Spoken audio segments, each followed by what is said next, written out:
अस्सलाम वालेकुम नाज़रीन, साइट में भलीकार आऊं मैं मासगर नाशी अमीर। नाज़रीन, पाकिस्तान तहरीक इंसाफ जो एक वधीक MNA नाहिल थी वियो आहे, जंहिंखां पोइ पाकिस्तान तहरीक इंसाफ जा जेके मेंबर्स नाहिल थिया आहिनि उन्हनि जो अंग वधी 4 थी चुको आहे। ऐं जीअं त पाकिस्तान तहरीक इंसाफ अॻी ख़दशा ज़ाहिर करे चुकी आहे त असांजा वधीक जेको फिगर आहे उहो 39 खां क्रॉस करे सघे थो, जिन पार्लियामेंट मेंबर्स खे नाहिल करण जी तैयारी थी रही आहे। उन वाले सां नाज़रीन मौक़िफ़ बि मुख़्तलिफ़ जेके रद्द अमल तौरु साम्हूं अचनि पिया। PTI जो इहो चवणु आहे त हिन वक़्तु जमहूरियत दाव ते लॻल आहे ऐं जेका सूरत हाल आहे, इलेक्शन कमीशन हिकु रियासती इदारो न पर हिन हुकूमत जी बी टीम तौरु कमु करे रहियो आहे, जंहिं ते सख़्तु ख़दशा आहिनि। असांखे तमामु घणी ॻणती आहे त जहिड़े रीति असांजे माण्हुनि खे नाहिल करण जो सिलसिलो शुरू कयो वियो आहे, हीअ हुकूमत ईंदड़ ॾींहंनि में सज़ाऊं हुजनि, नाहिली हुजे, हीउ सिलसिलो अञा वधंदो।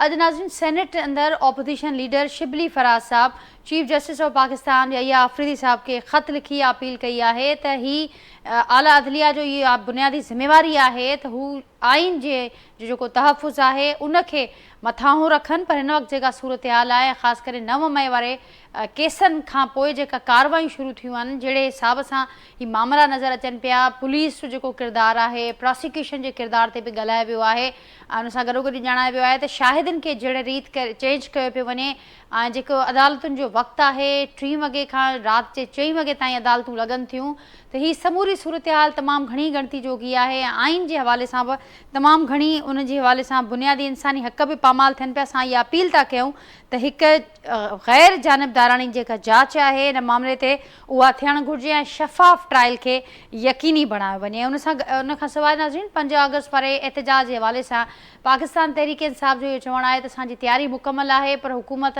हाणे खां ई पंहिंजी घबराहट में जेके रुकावटूं आहिनि उन्हनि जो आगाज़ करे छॾियो आहे। मुख़्तलिफ़ हंधनि ते छापा हया पिया वञनि, असांजे मेंबर्स खे नाहिल कयो पियो वञे, गिरफ़्तारियूं थियनि पियूं, ॿिया मामला थियनि पिया।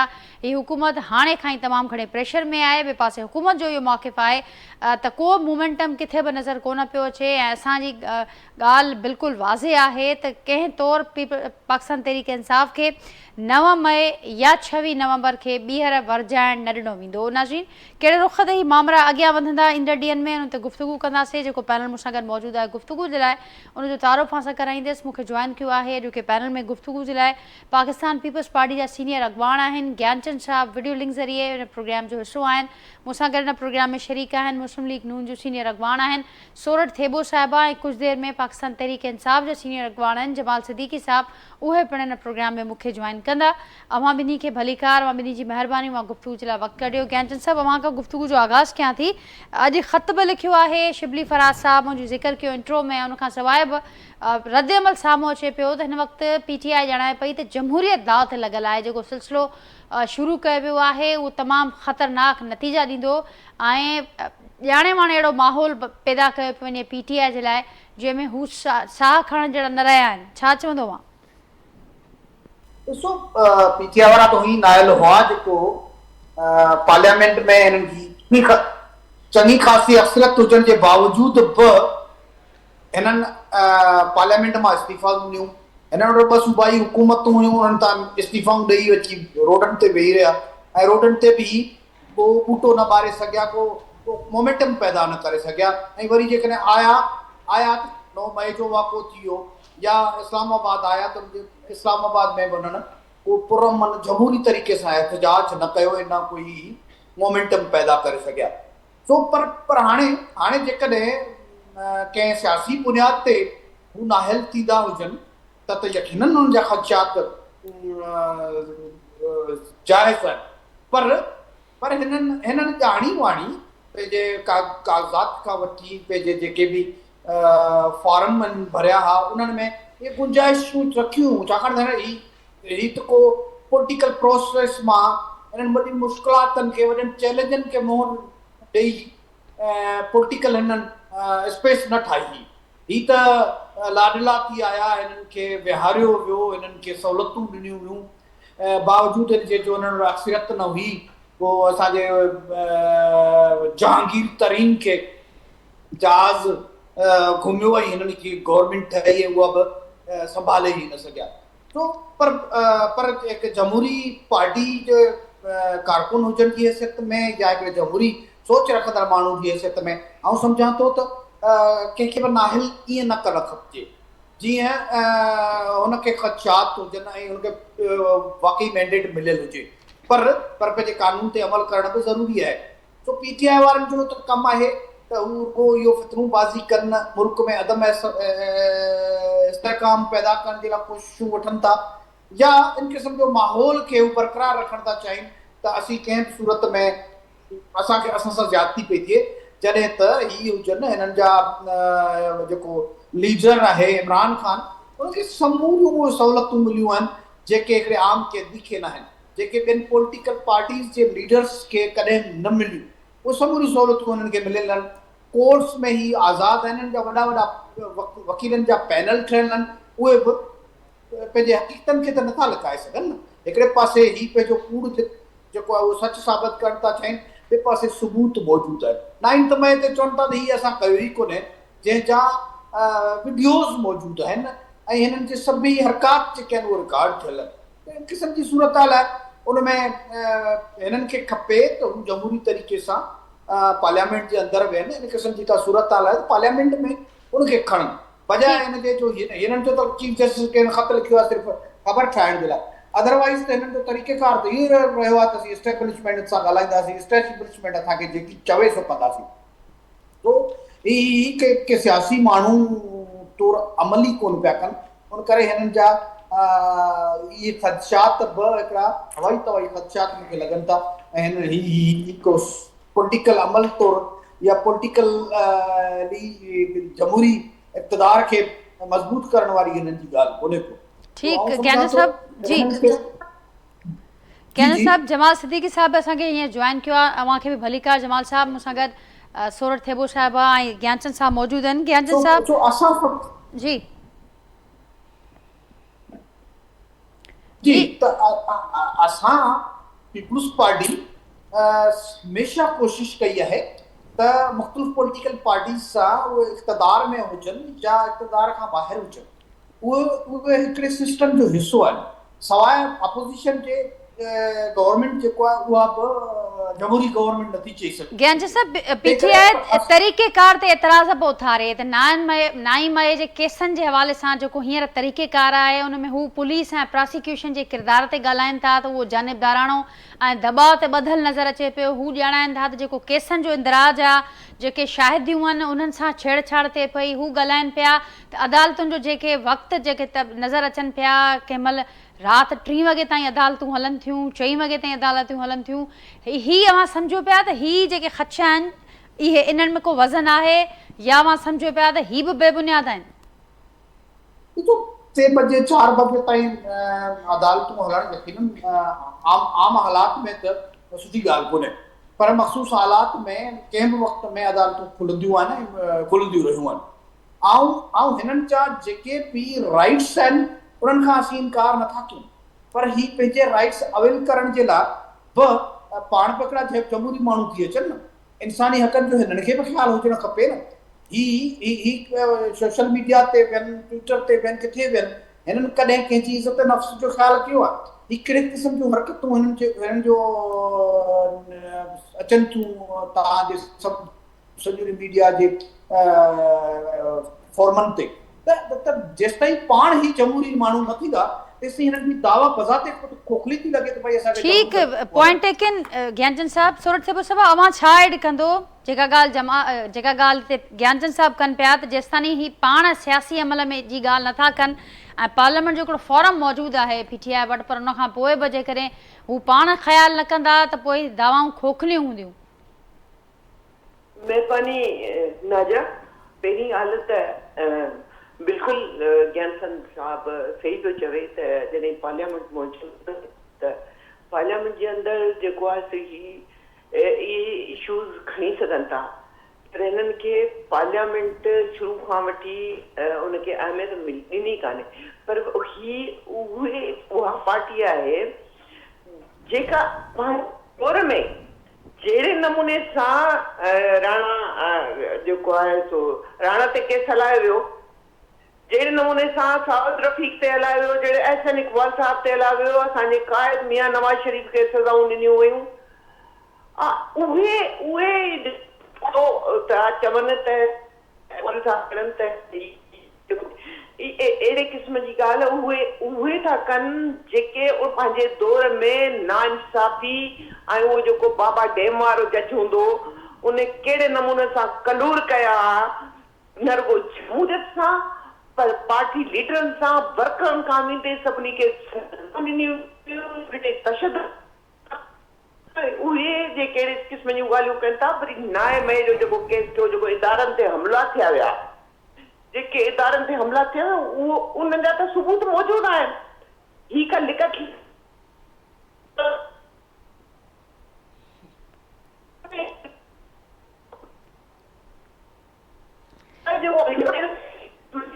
इदारनि ते हमला कनि मुल्क जे इदारनि ते जेको आहे सो उन्हनि खे तबाह करण लाइ इहो जेको आहे सो हमला कनि जी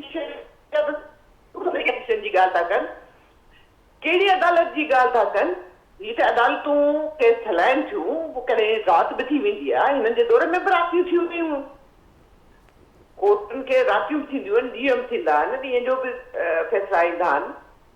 ठीक पर सोरठ साहिब उन वक़्तु बिल्कुल जंहिं दौर जो हवालो ॾियो पिया उहो बि ज़ाहिर आहे तारीख़ जो हिसो आहिनि ऐं हाणे बि जेको कुझु थिए पियो तारीख़ जो हिसो थींदो ऐं उन वक़्तु मुस्लिम लीग नून हुजे पीपल्स पार्टी हुजे या ॻाल्हि कंदा त जमहूरियत दाव ते लॻाई वई आहे ऐं हाणे हे बि साॻी ॻाल्हि कनि पिया त तसलसुल आहे उहो ई चेंज कोन थियो आहे हिन वक़्तु बि जमहूरियत दाव ते लॻल आहे। नाजा को तसलसुल कोन्हे तसलसुल ईअं थिए हा जो उन वक़्त में हुकूमत असां ते केस कया उन वक़्त में हुकूमत जे चुट ते असां ते इहे सभु कुझु थियो असां हिननि ते को केस कोन कयो आहे माना हुकूमत हिननि ते को केस न कयो आहे पर ही केस जेके आहिनि उहे 9 मई ते हमले वारा केस आहिनि। तो ही केस उहे न आहिनि जेके असां हुकूमत कया जो को हुकूमत केस कोन कयो आहे हिननि ते जमहूरियत दाव ते तॾहिं चओ सम्झनि तॾहिं हुकूमतूं हिननि ते कोई इंतकामी कार्रवाई कनि। जी जमाल साहब छा रिस्पॉन्ड कंदो मूंखे ॿुधो मां ज्ञानचंद साहब जो सोरठ साहिब जो। बिस्मिल्लाहिर्रहमानिर्रहीम शुक्रिया नजिया बिल्कुलु मां ॿिन्ही पंहिंजे दोस्त महिमाननि जो मौक़ो ॿुधियो ऐं मूंखे ॾाढी ख़ुशी थी त ही ॿई मौज़िज़ असांजा महिमान सियासी वर्कर आहिनि ऐं हुनजे लहजे में जेतिरी कड़वाहट ऐं जेतिरी कैफ़ियत हुनजी हुई इमरान ख़ान जे ख़िलाफ़ु ॻाल्हाइण जो मौक़ो हुनखे मिलियो आहे त मूंखे ईअं थो लॻे त जीअं हिननि जो वस नथो हले त इमरान ख़ान जेको हिन ॿिन्ही पार्टियुनि जी पार्टनरशिप तोड़े हिन मुल्क में 22 साल स्ट्रगल करे हुकूमत ठाही अवाम खे कन्विंस करण में कामयाबु थियो त हिननि ॿिन्ही जी ख़्वाहिश इहा आहे त हाणे इहो माण्हू जेल में हुजे ऐं हिन माण्हू खे अगरि असांखे ॿिन्ही जमातनि खे ॿीहर बारियूं पार्टनरशिप जो इक़्तिदार रखिणो आहे त पोइ हिन माण्हू खे कीअं बि करे असांखे जेल में रखण जी हर अमल जी हिमायत बि करणी पवंदी ऐं उहो ॿई जमातूं करनि बि थियूं भई करनि बि थियूं जमातूं हिमायत त इमरान ख़ान खे कीअं कूड़े केसनि में अंदरि रखणु खपे। पर मूंखे अफ़सोस मुंहिंजो भाउ ज्ञानचंद सियासी वर्कर आहे ऐं मां सम्झां त को बि सियासी वर्कर पंहिंजी सियासी ख़िलाक़ियात खे न छॾंदो आहे। ज्ञानचंद पुराणो सियासी वर्कर आहे ऐं अगरि कंहिं जमात जो लीडर ऐं ज्ञानचंद खे ख़बर आहे त उहो उनखे जेल में कीअं रखियो वियो आहे कहिड़ी सख़्तियुनि में रखियो वियो आहे कहिड़े बुग्स में रखियो वियो आहे कहिड़े इंतकाम में रखियो वियो आहे त हिकिड़े सियासी वर्कर खे इहो रियलाइज़ करणु खपे न की हुन ॻाल्हि ते ख़ुशियूं मल्हाइणु खपे की हिकिड़ो मुंहिंजो सियासी मुखालिफ़ जेल में आहे त हुनजे जेल में हुअण जे असांखे ई फ़ाइदो आहे त बसि असां हिन ते टीवी ते ॻाल्हायूं पर सियासी वर्कर जी हिकिड़ी सियासी तरबियत बि हूंदी आहे ऐं हिकिड़ी इख़लाक़ियत बि हूंदी आहे सियासी वर्कर में जोकी मूंखे ॾाढो ॾुख थियो ज्ञानचंद जी गुफ़्तगू ॿुधी। ज्ञानचंद खे छा इहो ख़बर न आहे त इमरान ख़ान जे मथां जेका मुक़दमा ठाहिया विया आहिनि उहे सभु कूड़ा आहिनि। छा ज्ञानचंद खे ख़बर कोन्हे की इमरान ख़ान सां अॼु 8 महीना थी विया आहिनि हुननि जे डॉक्टर सां मिलणु नथा ॾियनि हुनजे 4 महीना थिया आहिनि हुनजे पुटनि सां ॻाल्हि फ़ोन ते नथी कराई वञे हुनजो टीवी बंदि आहे हुनजो अख़बार बंदि आहे 22 कलाक हुनखे बैरक्स सेल में रखंदा आहिनि सिर्फ़ु 2 कलाक ॿाहिरि कढंदा आहिनि। त इहो प्राइम मिनिस्टर जो हिकिड़ो प्रोटोकॉल बि त हूंदो आहे ज्ञानचंद ई छो विसरी वियो आहे। मुंहिंजी भेण सूरत हेबो छो विसरी वई त नवाज़ शरीफ़ जॾहिं जेल में हो त इहा बि त उन महिल पंहिंजे प्राइम मिनिस्टर जे प्रोटोकॉल जी ॻाल्हि कंदा हुया त हिकिड़ी कैदी खे बि प्रोटोकॉल मिलणु खपे जेको कानून में लिखियलु आहे पाकिस्तान जे आइन में लिखियलु आहे पर अॼु अगरि असां हिकिड़े माण्हू खे जेल में हुअण जे बावजूदि असां ख़ुशियूं था मल्हायूं, उनखे तनक़ीद था कयूं कि जी असां ॾाढा लाडला हुयासीं। ठीक, तो पर छा जमाल साहब यही इन गाल मां- त बार बार हुकूमत करे पई, हिकु त हुकूमत वाज़े पे करे त पीटीआई बानी को सियासी क़ैदी न आहिनि, हू इहा ॻाल्हि कनि था त 190 मिलियन पाउंड वारो केस हुजे या ॿिया जेके केसिस हुजनि हू उन में सज़ा आयल आहिनि ऐं उन हवाले सां पीटीआई खे अदालतुनि जे फॉरम न ॾिसणु घुरिजे। गॾोगॾु हू ॻाल्हि कनि पिया त बार बार ख़ुदि जिन शइ जो अवां इज़हार पिया कयो, ख़ुदि इहा पीटीआई जे माण्हुनि खे इहो अहसासु छो न पियो थिए, न को मोमेंटम नज़र अचे पियो ऐं न ई पार्लियामेंट अंदरि हिन हवाले सां को तहरुक नज़र अचे पियो। हीअ त अवां जे ॾाढो सवाल पिया उथारनि बार बार। नाजिया ॾिसो 190 मिलियन पाउंड जो केस छा आहे? अॼु इंसान खे सज़ा थींदी आहे चोरी ते न, त भई चोरी कई आहे, को ग़लति कमु कयो आहे, को फ़ाइदो खयो आहे, हिन मुल्की ख़ज़ाने खे लुटियो आहे, इहा ई सज़ा हूंदी आहे न। त उहो जेका 190 मिलियन पाउंड हुया नेशनल क्राइम एजेंसी जे एग्रीमेंट जे मुताबिक़ उहो गवर्नमेंट ऑफ पाकिस्तान खे सुप्रीम कोर्ट में पैसा अची विया, त उहो इमरान ख़ान वटि त कोन वियो ऐं इमरान ख़ान ना ई उहो पैसा ॿाहिरि मोकिलिया हुया। उहो त उन्हनि मुल्क जी एजेंसी जी शर्त हुई कि तव्हांखे इहे पैसा असां इन कंडीशन सां ॾींदासीं। छो हुकूमत अंधी आहे या असांजा कानून जा इदारा अंधा आहिनि त हिननि खे नज़र नथो अचे? त उहो पैसा त इमरान ख़ान वटि आया ई कोन, उहो त हाणे सुप्रीम कोर्ट खां गवर्नमेंट ऑफ पाकिस्तान पंहिंजे ख़ज़ाने में वरिती आहे। त जेका पैसा मुल्की ख़ज़ाने में मौजूदु आहिनि उन इल्ज़ाम में सज़ा, त इहो त हिकिड़ो शर्मनाक कानून असांजे मुल्क में लागू आहे। ऐं हिन महिल जेको बि कानून पंहिंजे पाकिस्तान में लागू आहे उहो हर सियासी वर्कर खे ख़बर आहे त कहिड़ो कानून लागू आहे। ऐं मुंहिंजी भेण जेका चई थी त असां त को मुक़दमा ई कोन ठाहिया आहिनि, त पोइ हीअ जेका मुक़दमा लॉ एंड ऑर्डर जा या हर थाणे में हिकिड़ी एफआईआर दर्ज आहे, उहो छो कहिड़ो को इंडिया अची ठाहियो आहे या छा इसराइल अची हिन मुक़दमा इमरान ख़ान ते ठाहिया आहिनि? किथां ठाहिया आहिनि? पाकिस्तान जी हर थाणे में एफआईआर मौजूदु आहे, 200 एफआईआरूं, पोइ गवर्नमेंट स्टेट ई ठाहियो हूंदे न मुक़दमा। पोइ इहो त मूंखे नॉन पॉलिटिकल ॻाल्हियूं करणु टीवी ते वेही मूंखे हैरान आहे, मूंखे हैरानगी आहे त अहिड़ा सियासी सीनियर माण्हू अहिड़ी ॻाल्हियूं था करनि। छा ज़रदारी साहिबु लाडलो कोन्हे? अॼु मुल्क जो सदर थी वेठो आहे, लाडलो कोन्हे? पर ज्ञानचंद तव्हांखे यादि रखणु खपे जॾहिं ज़रदारी साहिबु ईंट से ईंट बजाइण वारी ॻाल्हि जेका कई, उन खां पोइ ज़रदारी साहिबु किथे वियो? 2 साल मुल्क बदर हो न, पोइ मितू समाजित करे वापसि आयो आहे न। पोइ तव्हांखे त as a political worker appreciate करणु खपे इमरान ख़ान खे त 2 साल जेल में वेठो आहे, कंहिं ॻाल्हि ते मूंखे नथो मञे ऐं उते बि वेही थो चए त मूंखे कानून की बालादस्ती चाहिए, मुझे आइन की बालादस्ती चाहिए। मुल्क में कानून आहे किथे? आहे कानून मुल्क में? तव्हांखे नज़र अचे थो? अगरि तव्हांखे सिर्फ़ु पंहिंजी गवर्नमेंट में कानून नज़र अचे थो कि हाजी असांजी गवर्नमेंट ते कानून आहे त पोइ तो जी ॻाल्हि ख़तम थी वई। तव्हां सां लाइन ते मौजूदु आहियो, आवाज़ पहुचे पियो मां ताईं? ज्ञानचंद साहब मुंहिंजो आवाज़ मां ताईं पहुचे पियो, ॿुधो पिया मूंखे? नाज़रीन राब्तो मुनक़िद थी वियो आहे। ज्ञानचंद साहब सां असीं कोशिशि कयूं था त ज्ञानचंद साहब सां, ज्ञानचंद साहब मुंहिंजो आवाज़ मां ताईं पहुचे पियो? जी ज्ञानचंद साहब। बिल्कुलु जी जी मूंखे त ख़ुशी थी आहे जो जमाल साहब खे हैरानगी थी थिए जेकॾहिं असां चऊं था त इमरान ख़ान खे सभु सहूलियतूं मिलियल आहिनि। मूंखे यकीनन अफ़सोस थी आहे जेकॾहिं इमरान ख़ान खे उहे सहूलियतूं मुयसरु न हुजनि हा जेको हिन वक़्त में हुनखे मुयसरु आहिनि। असां त कोशिशि कई हुई त सदाईं छाकाणि जेलूं त पीपल्स पार्टी वारनि जो ॿियो घर आहे, उन में असांजी लीडरशिप सां छा थींदो रहियो, आसिफ अली ज़रदारी खे अस्पताल मां संदसि धीउ जे मोहतरमा आसिफा भुट्टो जे साम्हूं कहिड़े नमूने सां जेल मुंतक़ल कयो वियो। ईद जे ॾींहं ते अदी फरियाद तालपुर खे अस्पताल खां बग़ैर के टाइम जे कहिड़े तरीक़े सां घसीटे जेको आहे लाकअप कयो वियो, या नवाज़ शरीफ़ सां छा छा थियो, इहो असांखे जेको सबक़ु सेखारियो पियो वञे उहो असांजो प्यारो प्राइम मिनिस्टर इमरान ख़ान जॾहिं अमेरिका में हो त उते बि तकरीरूं कंदे चई त मूंखे त ॻणती आहे त किथे नवाज़ शरीफ़ खे या मरीम नवाज़ खे सहूलियतूं मुयसरु न हुजनि। उन्हनि जा पंखा बि कढाए छॾींदुसि, उन्हनि खे आम कैदियुनि वारे खाधो ॾींदुसि। सो इहा हालत इमरान ख़ान सां न आहे, इहा सुठी ॻाल्हि आहे, इहा जमहूरियत जी आहे। असीं बि यकीननि हिननि सां गॾु एहतिजाज कंदासीं जेकॾहिं इमरान ख़ान सां को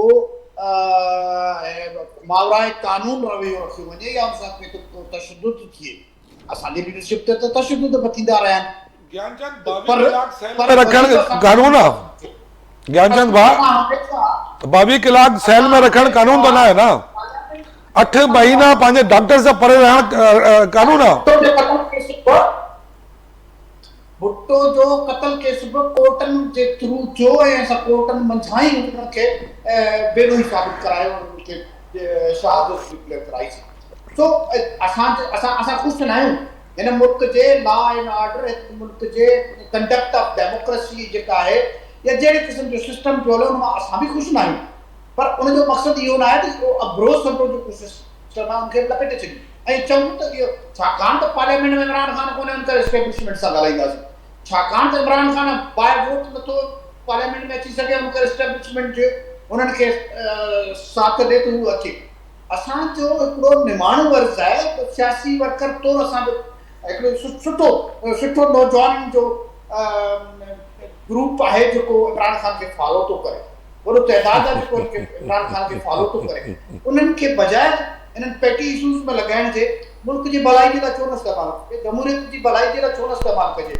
त जमहूरी तरीक़नि सां ई वेंदा सिंध में हमेशह हिननि खे स्पेस मिलंदी आहे। असांखे एहतजाज करण सां हिननि खे को बि एतिराज़ कोन्हे, पर एहतजाज जी जॾहिं करण था वेहनि तॾहिं ई चवनि था त असीं हथियार खणी ईंदासीं। हिननि जो चीफ मिनिस्टर आहे, हिकिड़ो सिटिंग चीफ मिनिस्टर आहे, उनजी ॿोली ॿुधे थो। ही कंहिं सेंसिबल माण्हू जी हिकिड़े वॾे उहिदेदार जी ॿोली थी सघे थी।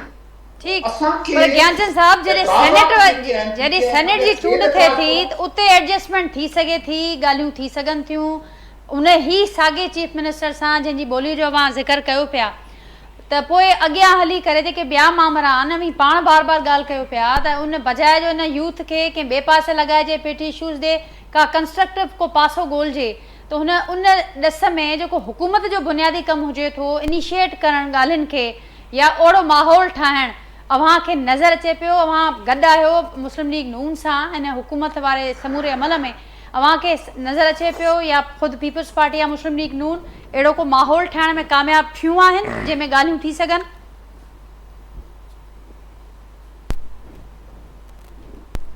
जी सोरठ साहिबा छा चवंदो अव्हां? जी सोरठ साहिबा। अच्छा नाज़ा पहिरीं ॻाल्हि इहा त ॻाल्हियुनि जे हवाले सां तव्हांखे बि यादि हूंदो, बल्कि पीटीआई वारनि खे चङी तरह यादि आहे त केतिरई दफ़ा वज़ीर आज़म साहब जेको आहे हुननि खे पार्लियामेंट जे अंदरि ऑफर कई ॻाल्हियुनि जी, पर छा आहे त हिननि जे बानी खे कंहिं बि जमहूरी लीडर या जमहूरियत पसंद माण्हुनि सां ॻाल्हाइण जो शौक़ु कोन्हे, पार्टियुनि सां ॻाल्हाइण जो, हुकूमत सां ॻाल्हाइण जो। पर ताज़ो ई सोरठ साहिबा ॻाल्हियूं थियूं त सही, सेनेट वारे चूंड में असां ॾिठूंसीं त ॻाल्हियुनि जो अमल नज़र आयो, इन खां पोइ छो डेडलॉक जो शिकार थियो?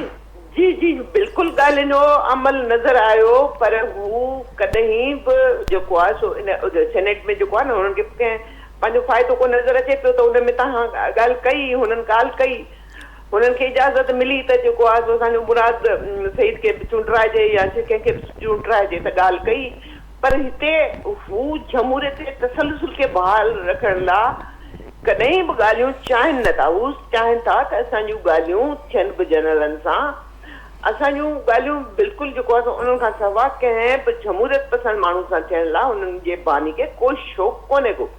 बार बार इहा शइ दोहिराए चुको आहे, बार बार असां बि इहा त शइ असांजे वज़ीर आज़म साहब पार्लियामेंट जे अंदरि दोहिराए चुको आहे, हुननि ते वञी चुको आहे त बाबा तव्हां ॻाल्हियूं कयो, ईअं कोन्हे।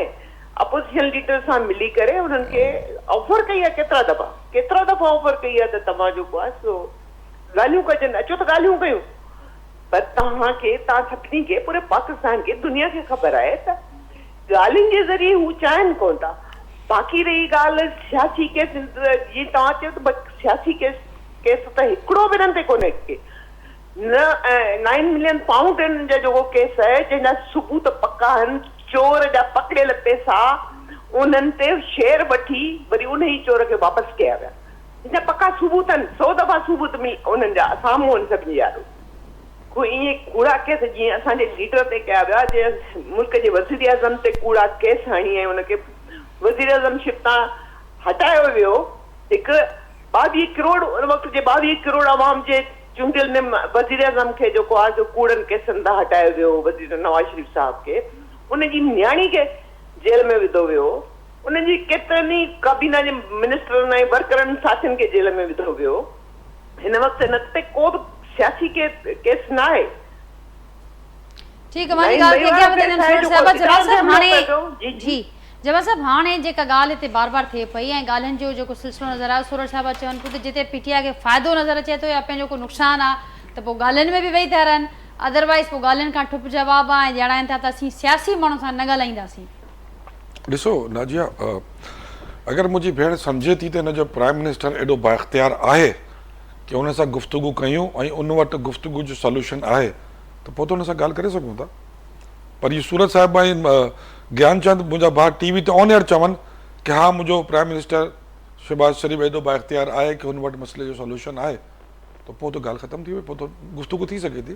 पर इहो इन्हनि खे बि ख़बर आहे त हिन जो जेको प्राइम मिनिस्टर आहे वीचारो उहो एॾो बाइख्तियार आहे ई कोन ऐं हुनजे वस में कोन्हे इमरान ख़ान जो मैटर सॉल्व करणु या उन मैटर ते डिस्कशन करणु या को डिसीशन ते पहुचणु हुन वीचारे जे पंहिंजे इख़्तियार में कोन्हे।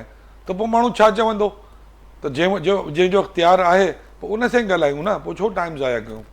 ऐं ॿी ॻाल्हि जेको ज्ञानचंद मुंहिंजो भाउ बार बार चए पियो एहतिजाज एहतिजाज एहतिजाज, छो भला बस 2 साल थी विया आहिनि हिकिड़े माण्हू खे बसि कूड़े मुक़दमनि में तव्हां जेल में रखी वेठा आहियो, असां एहतिजाज बि न कयूं।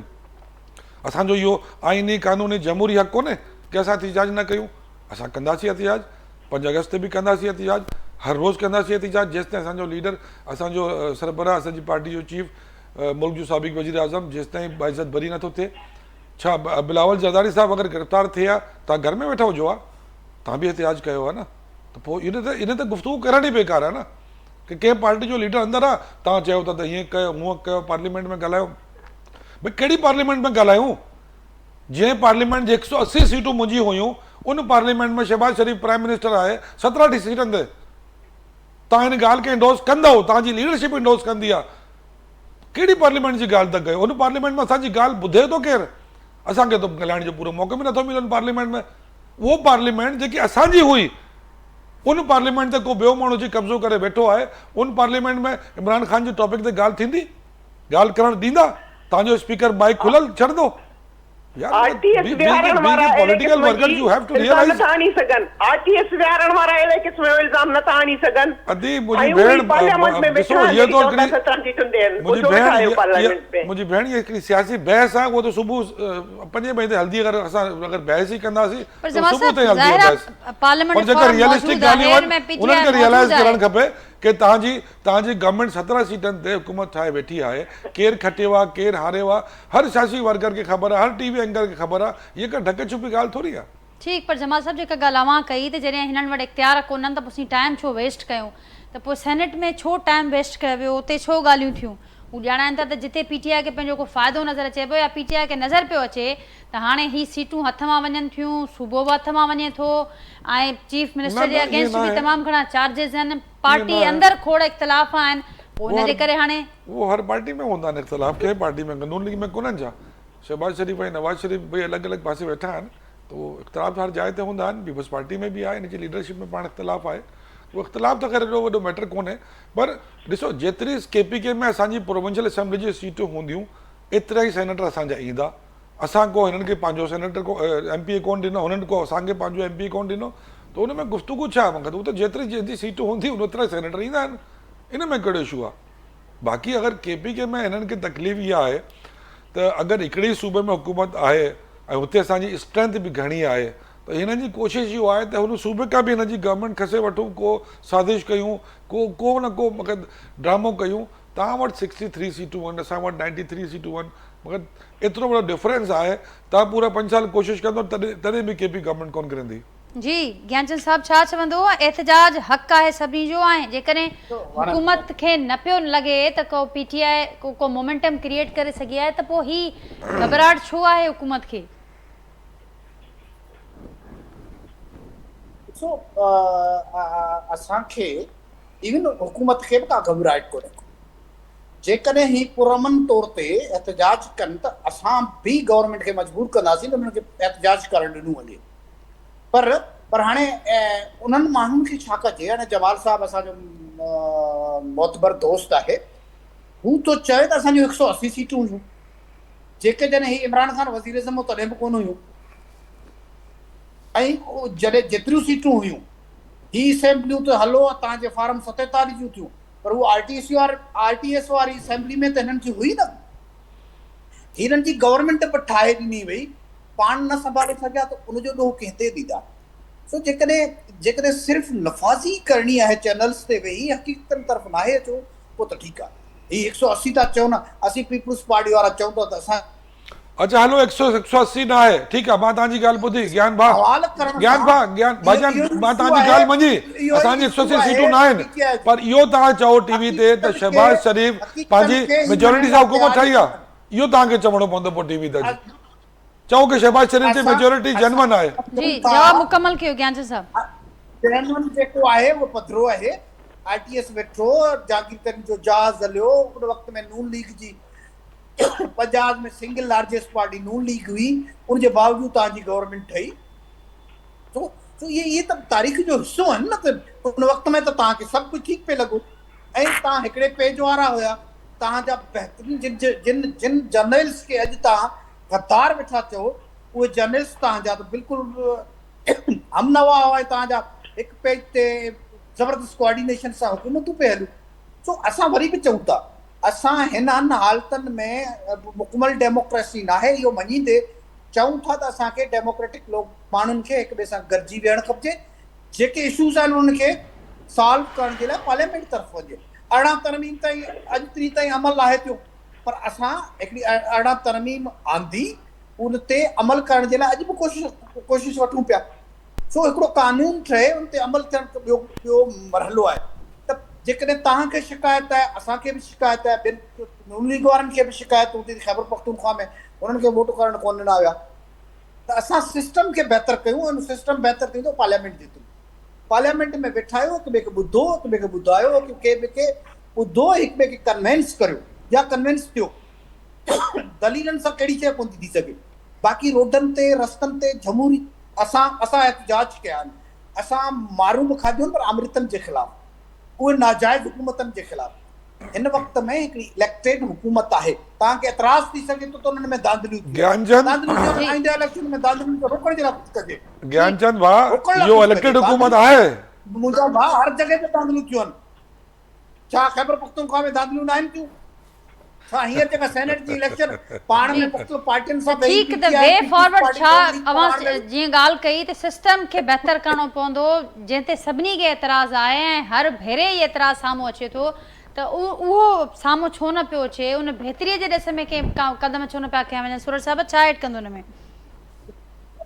मुंहिंजी गुज़ारिश एतिरी हूंदी PTI जे दोस्तनि खे, पहिरीं ॻाल्हि त मां अॼु जवान खे जेको आहे इहो चवंदुसि, जेको हिननि जो शुरूआत खां वठी इहो वतीरो रहियो आहे त इल्ज़ाम लॻायो ऐं पोइ पंहिंजी पार्टी खे चयो त असांजी पार्टी का वॾी का मक़बूल तरीन पार्टी आहे। बिल्कुलु बि न, बिल्कुलु बि न। हिननि जी जेकॾहिं ईअं हुजे हा, ॾिसो त एहतजाज जो हक़ हिननि खे आहे, पर हिननि खे इहो हक़ कोन्हे त इदारनि ते हमला कनि। एहतजाज हिन पहिरियों ॿियो टीं काल ॾेई चुकी, आख़िरी काल बि ॾेई चुका आहिनि, हाणे बि ॾियनि, हाणे बि ॾिनी अथनि। सुप्रीम कोर्ट ते हमलो कंहिं कयो? मुंहिंजी सुप्रीम कोर्ट ते केरु विया, यादि आहे न? हिननि इदारनि जी जेको आहे इदारनि ते हमले करण जी इजाज़त कॾहिं बि हिननि खे न मिलंदी त ही इदारनि ते हमला कनि ऐं पोइ चवनि था असां को वॾी सियासी पार्टी आहियूं। न, सियासी जमहूरी पार्टियूं कॾहिं बि मुल्क जे इदारनि ते कॾहिं बि इहे केस, इहे सज़ाऊं, इहे शहादतूं ॿियनि पार्टियुनि खे बि मिलियूं, पर हुननि कॾहिं इदारनि ते हमला कोन कया। हिन पंहिंजे मुल्क जे इदारनि ते हमला कया, इहो त पहिरियां ॿुधाइनि त इहे कंहिंजे चवण ते कया। ॻाल्हि इहे त सिस्टम खे उहे ॻाल्हि था कनि, उहे था कनि त शहबाज शरीफ़ जी एक्सेस कान्हे, उहे था कनि जेके RTS विहारे ऐं हुकूमतूं कयूं, उहे था कनि जे अवाम जे वोट खे चोरी करे उन वक़्त में ज़बरदस्ती वज़ीर आज़म थियो, वज़ीर आज़म असां हुनखे कोन था मञूं। उहे था कनि जंहिं खुला चोरी कई, हीरा वठी ऐं ज़मीन ठीक, सूरज साहिब जेका ॻाल्हि मां कयो पिया, ज्ञानचंद साहिब जेका ॻाल्हि कई, अहम ॻाल्हि आहे त हर भेरे धांधली जा मामला बि थियनि था, शिकायतूं बि अचनि थियूं, रुगो फेसिस चेंज थियनि था, त पोइ इन जो हल छा हुजणु घुरिजे? ज्ञानचंद साहिब अवां कुझु चयो पिए अॻु? ॾिसो ॾिसो इहो दादा असां हल मां उहो ई पहिरीं ॻाल्हि शुरूआत कई आहे त इहे झगड़ा या सियासी झगड़ा जेको आहे सो असांजा बि पीपल्स पार्टी सां थींदा रहिया आहिनि, पर असां सभई उहे जेलनि में बि रहिया, पर असांजी जेका सेकेंड लीडरशिप हुई उन्हनि ॻाल्हियूं कयूं हमेशह, जेलनि में रहिया, जलावतन रहिया, पर ॻाल्हियूं त हमेशह लीडर जेको आहे सियासी पार्टियुनि जे लीडरनि सां थियूं न। ईअं कोन चयो वियो त असां ॻाल्हियूं कंदासीं त जेको आहे सो एस्टेब्लिशमेंट सां कंदासीं, उन्हनि ईअं कोन चयो त असां लीडरनि सां ॻाल्हियूं कोन कंदासीं, पार्टियुनि सां ॻाल्हियूं कोन कंदासीं। ॻाल्हियूं जॾहिं तव्हां सियासी ज़िम्मेदारियूं सम्झो, जमहूरी ज़िम्मेदारियूं सम्झो त ॻाल्हियुनि ते अचो न। ठीक है सुरेश साहब, मानो पॉइंट अची वियो। ज्ञानचंद साहब मां कुछ ऐड पिया कयो। जी जी मूंखे चयो जी ज्ञानचंद साहब। हां तो मुझे चवण जो मक़सद है असीं जेकॾहिं माज़ी जा किस्सा खोलींदासीं त तमामु घणियूं तलखियूं रहियूं आहिनि पार्टीज़ जे अंदरि ऐं असांजे मुल्क में को जमहूरियत रही कोन्हे को। उन जे करे चार्टर ऑफ डेमोक्रेसी जॾहिं मियां साहब ऐं बेनज़ीर साहब जे विच में थियो त कुझु शयूं तय थियूं त हाणे जमहूरियत में असां घटि में घटि असांजे जमहूरी माण्हुनि जो हाईएस्ट फोरम पार्लियामेंट आहे उनजे ख़िलाफ़ु न वेंदासीं, कॉन्स्टिट्यूशन खां ॿाहिरि न वेंदासीं। हिननि पीटीआई वारनि खे जॾहिं इमरान ख़ान वज़ीर अज़म हो त उन वक़्त में चयो वियो त अचो चार्टर ऑफ इकोनॉमी करियो। हाणे बि हिननि खे इहो आहे त असां कॉन्स्टिट्यूशन ते अमल कयूं, चार्टर ऑफ इकोनॉमी ठाहियूं, गॾिजी वियूं ऐं आईंदा जे लाइ हिकिड़ो लाहे अमल तय कयूं। इमरान ख़ान खे जेकॾहिं जेल खां ॿाहिरि अचिणो आहे, हुकूमत उन में का सपोर्ट करे सघे थी त उनजे लाइ बि के रस्ता ठाहियूं, उहे दलील थींदा, उहे रस्ता ॻोल्हणा पवंदा। हू कोर्टनि में आहे, केसनि में आहे, उहो वज़ीर अज़म ऐलान करे त बि उन्हनि खे कोर्टूं रिलीज़ कोन कंदियूं। त वे आउट कढणु खपे। जी हिननि पंहिंजी शिकस्त साम्हूं ॾिसी ख़ैबर पख्तूनख्वा में सेनेट जे इलेक्शननि में वे आउट कढियो न, त उन में जेका हार्स ट्रेडिंग बि कोन थी ऐं गॾोगॾु हिननि जी बि इज़त बची वई।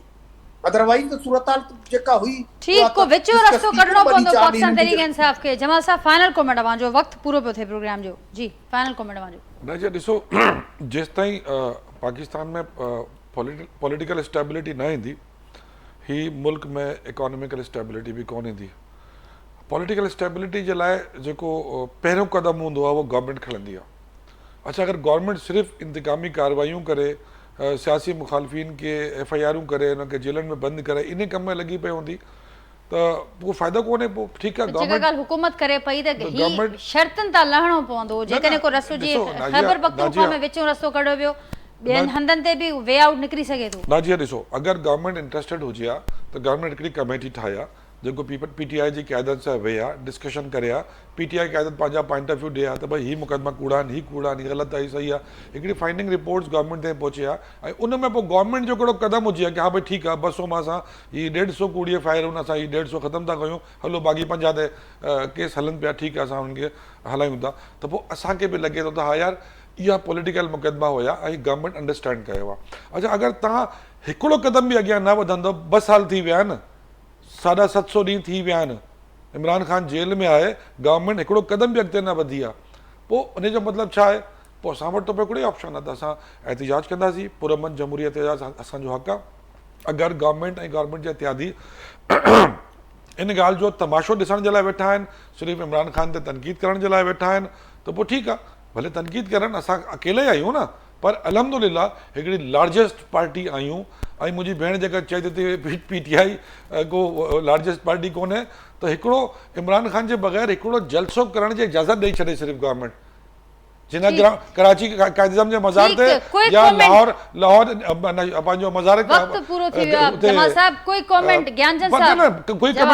मुंहिंजी वारी हुई। हुकूमत जो हुकूमत जे अंदरि एतिरी सिकत ई कोन्हे त इमरान ख़ान जी गैर मौजूदगी में हिकिड़ो आज़ाद जलसो बर्दाश्त न करे सघंदी हुकूमत। इहे त अगरि हुकूमत खे एजिटेशन जो माहौल रखिणो आहे त पोइ मुल्क ईअं ई हलंदो। अगरि ही सियासी जमातूं पंहिंजो पॉलिटिकल रोल प्ले करणु चाहिनि थियूं त पोइ मुल्क में पॉलिटिकल स्टेबिलिटी अची सघे थी, न त पोइ ठीकु आहे, असांजो लीडर जेल में आहे ऐं जेसि ताईं जेल में आहे उहो तेसि ताईं असां हुनजे लाइ एहतिजाज कंदासीं, हुनजी रिहाई ताईं। ठीकु, ज्ञानचंद साहब एहतिजाज लाइ तयारु आहियो? इमरान ख़ान जा पुट जी अॻुवाणी कनि, असां हुननि खे गवर्नमेंट खे चवंदासीं त मौक़ो ॾे।